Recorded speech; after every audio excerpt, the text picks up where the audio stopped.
Hello everybody, it's Lucas Mackintosh here and welcome back to another edition of Lucas's 8-Bit Battles, and I'm playing through Batman Returns again.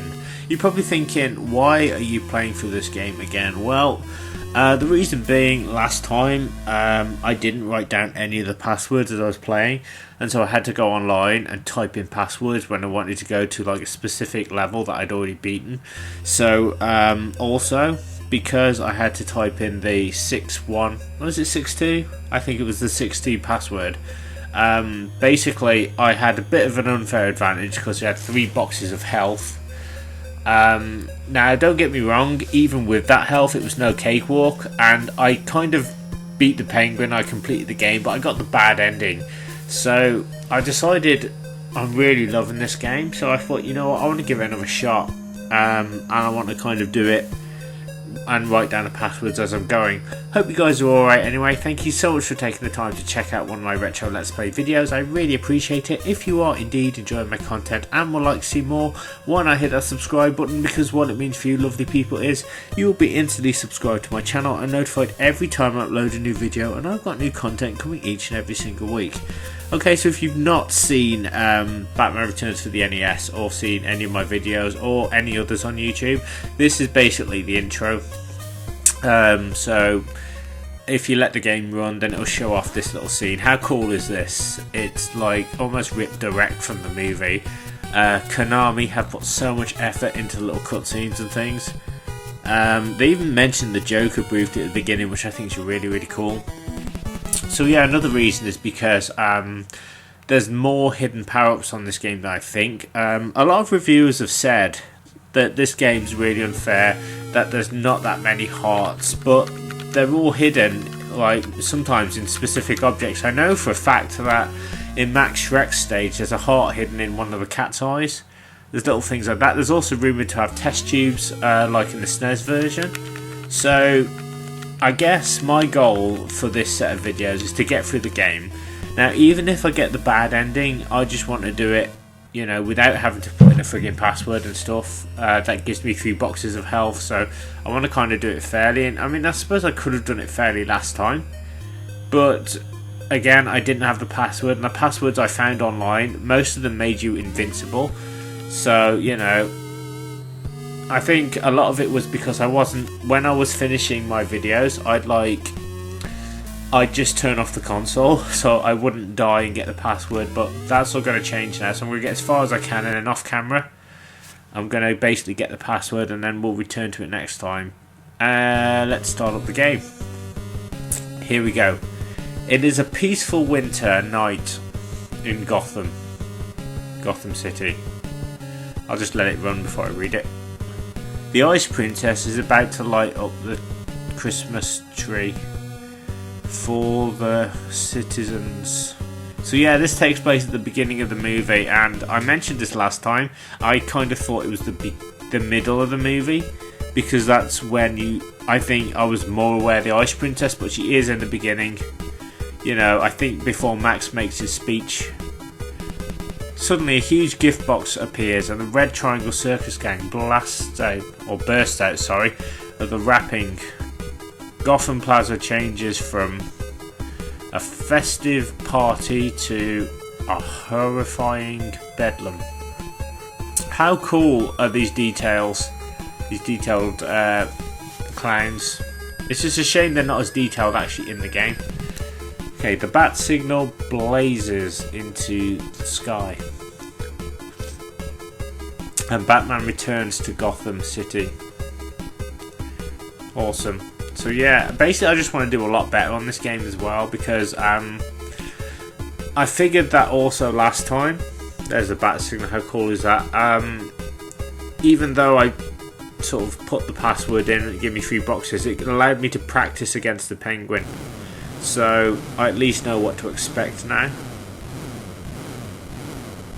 Alright, so there's the Batmobile. I've no idea what that other stuff is. Right, here we go. Gotham Plaza, City Plaza Street. So yeah, it's basically kind of anything can happen now. So I've got a lot better at this game. I kind of know what I'm doing a little more. So let's do it. Enough talk, let's get this done. So first, also I want to mention that for every 10,000 points, your health, you either get your health increased, or if your health is full, I think you get an extra box of energy. So I have seen like let's plays of this where people have got like 3 boxes, so I don't know how that happens, whether that's even possible in the game. But basically the game grades you when you finish it, when you beat the penguin, as to whether you've I think it depends on how many times you died. If you died loads of times, then you're going to get the crap ending, but if you haven't, then you'll be alright. So it's hard to discern what's part of the background and what isn't in this game, and what you can actually find. So it's basically a good thing, because it's allowing me now to explore everything, because I've been mindlessly going through this as if it was Double Dragon. So I'm going to be checking everywhere and everything for hidden secrets and hidden power-ups. But as I said, if I still get the bad ending, that's fine, because I want to do this legit. Well, I kind of did do it legitimately, but you know what I mean, like with my passwords. I mean, I have beaten this, so that's kind of an achievement.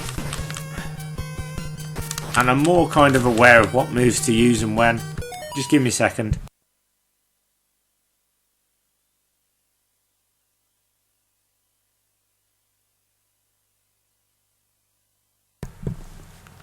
Right, there we go, sorry about that. Bit of a coughing fit.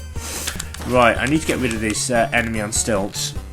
There's quite a few of these. Now, this game doesn't spawn mixed enemies, it always spawns a group of the same enemies. You know, which I think is very sort of strange. It could be due to the limitations of the NES, I don't know, but one thing a lot of reviewers complain about is that whenever there's a lot of enemies on screen and Batman, the game flashes, but I don't particularly find that a problem. I just appreciate the fact the NES is working twice as hard just for me. That's what I think.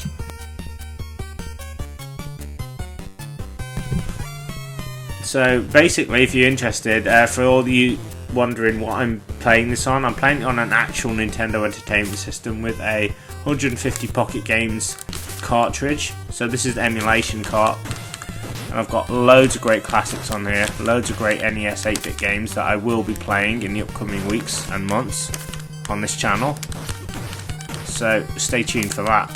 I try and get videos done almost every day if I can, but if I don't have a video up, it's generally because I'm working on a review, or it's not done yet, or I'm struggling with a tough game. And for all you wondering, I will have more Perfect Dark and No Mercy up hopefully by tomorrow, so I'm going to start the Perfect Dark Perfect run. As I said, I've never done the game on Perfect before, so it's going to be awesome. And No Mercy is basically just a case of just, again, exploring the storylines more and just experimenting.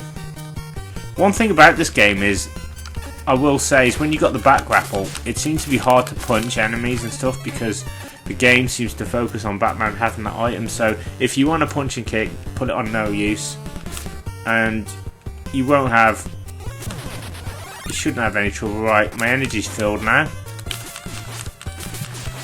Let's just get these enemies out of the way. I call these Gibdos because they remind me so much of the mummy enemies from Legend of Zelda. Anyway, I just want to say, hope you guys are okay. Thank you so much for deciding to spend your time with me. Hope you're having a great 2020 so far. Let me know what you think of this game in the comment section if you've played it, or if you've played any of the Batman games, because I'd be really curious to know what your favourites are. You know, I've only really ever played a handful myself. I've played, well, I played a bit of Batman Returns on the SNES, but it's a good game, but it just don't really float my boat, to be honest. I don't know, I guess because I played a lot of, and I've said this before in videos where I've played so many 8-bit games, it's like Sonic. I played so many 8-bit Sonic games that when I got to play the 16-bit Sonic games, I just wasn't that. I mean, don't get me wrong, it's not that I wasn't wowed, it just didn't wow me. I thought, well, I've played so much 8-bit Sonic, that to me is Sonic the Hedgehog. That's kind of what I know Sonic as. So, you know, it's kind of the same with Batman, I suppose. I played a few 8-bit versions, and it's just what I'm more comfortable with. Right, we're at the Gotham skating rink now. Now, you can see that I'm not trying to rush through this as fast as I can now, because I realised with this game, you've got to kind of take your time with the enemies, you know. And also, I want to say, somebody who reviewed this game said that the enemies have predictable patterns. No, they don't. Not later on. I mean, at the beginning, maybe, but later on, you can't really predict what they're going to do, I will say. So maybe the reviewer, I mean, he's not totally wrong. I mean, in the beginning, as I said, the patterns are predictable, but later on they don't become predictable. Like, they become hell to kind of get through. So, you know, I will be reviewing this game at some point along with the Master System version, because now I've played 2 of them, I can put them side by side then. So this bit always does me. Like, these aren't predictable because they change their patterns sometimes. I would not say these are predictable. There we go, I've knocked him off his bike. I love the fact I can stand in this sludge.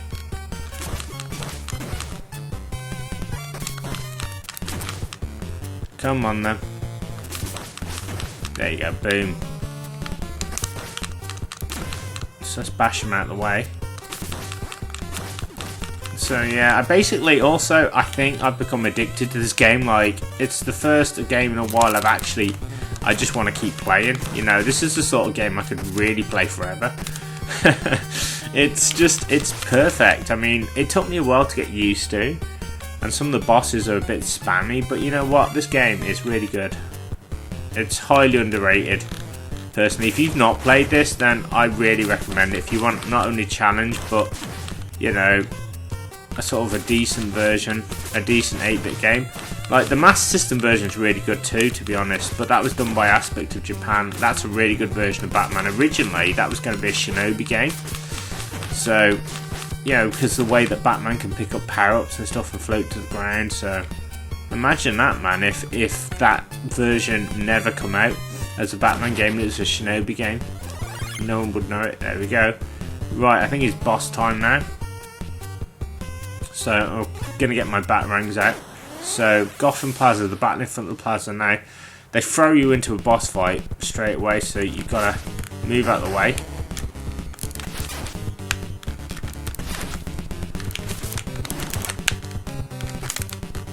Come on, Bal. Take one more step, Mr. Batman, and I'll... I can't beat him though.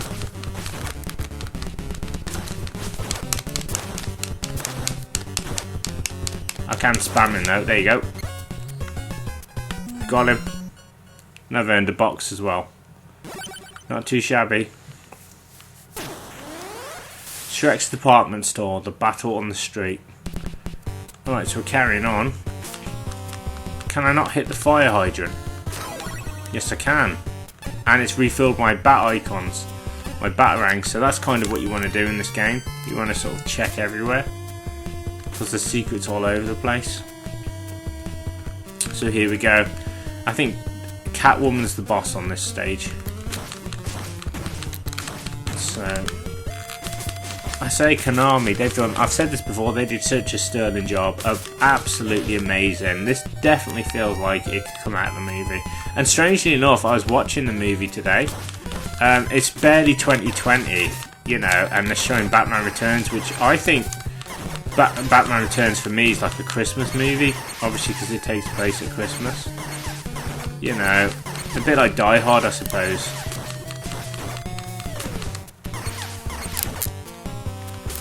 Die Hard's definitely a Christmas movie. Some people are like, it's not a Christmas movie, it is a Christmas movie. It's like Die Hard 2 is a Christmas movie because it's set at Christmas.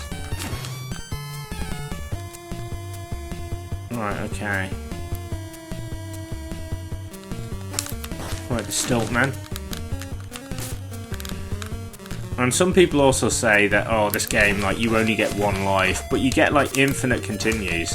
And it's not as if it takes you, it won't take you long to get back to where you were anyway. It feels like it does, but the game essentially feels overwhelming when you first play it, but once you get used to it, then this game becomes not a cakewalk, but you learn to adapt to the challenge that the game throws at you, which is what I love. As I said, there's rumoured to be test tubes in this game, and I want to find them if I can.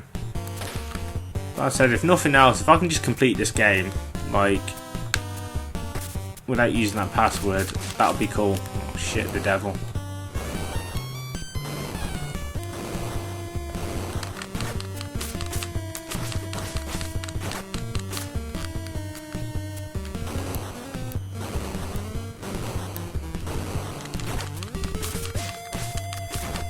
come on. It's a bit unfair, isn't it? These devils are little bastards.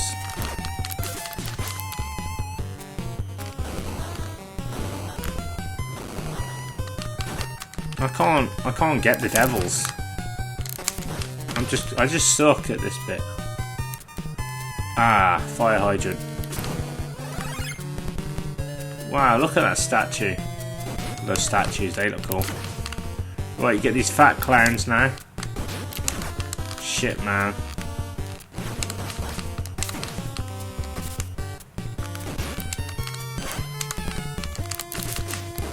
Oh, come on.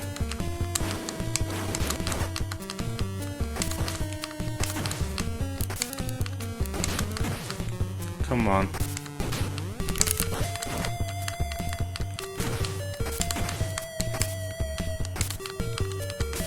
Come on. Right, okay. Nice. Oh my god. Oh my god, I've actually killed them without them actually hitting me. That's never happened before. So, again, you do get better at this game.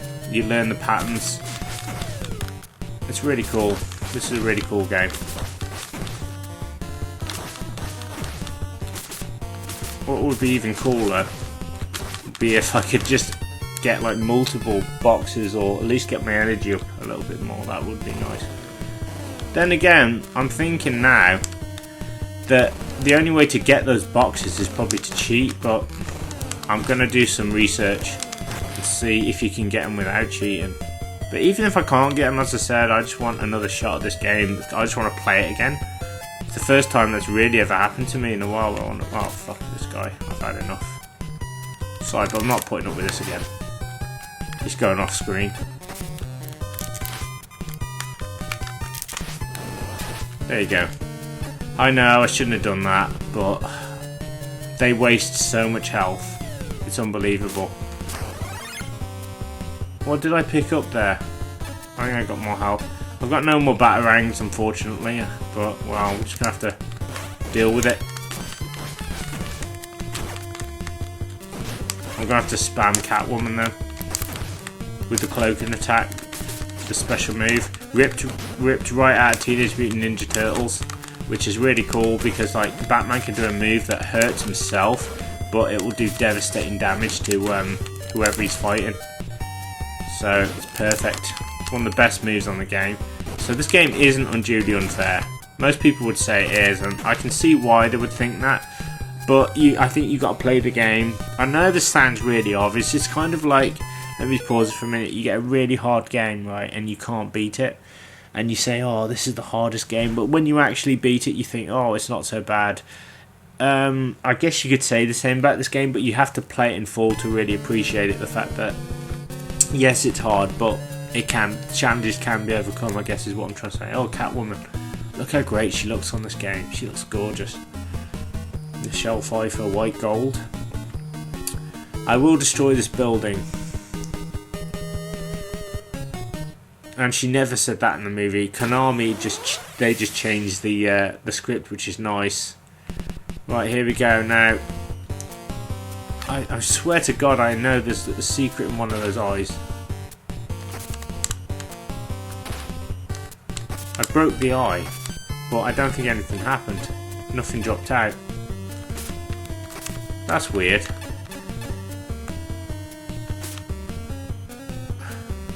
Guess there's nothing in there.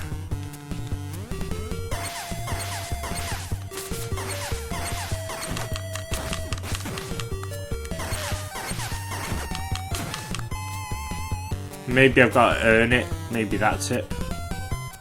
Maybe not. Okay. I guess it won't hurt me to check everywhere anyway. So doing well.